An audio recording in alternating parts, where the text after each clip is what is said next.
मराठीबद्दल बोलल्यानंतर तुम्ही लगेच कोणतरी म्हणणार की हे संकुचित आहेत. कशासाठी संकुचितपणा? या देशाच्या पंतप्रधानांना जर समजा त्यांच्या भाषेबद्दल वाटतं, त्यांच्या राज्याबद्दल वाटतं,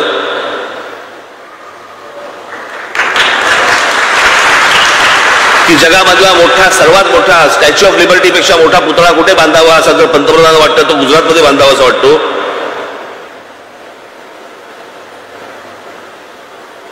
कुठची सिटी आता बांधतायत ते स्मार्ट काय नाही, कुठची city? Gift city. Gift city जर आमच्या पंतप्रधानांना समजा असं वाटत आहे की बाबा ती गुजरातमध्ये बांधावी, महाराष्ट्रात नको, तामिळनाडूमध्ये नको, बंगालमध्ये नको, अजून कुठे नको.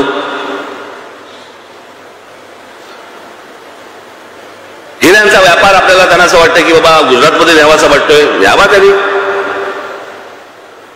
माझं असं म्हणणं आहे की पंतप्रधानांना स्वतःच्या राज्याबद्दल जर समजा प्रेम लपवता येत नसेल, तुम्ही आम्ही का लपवतोय?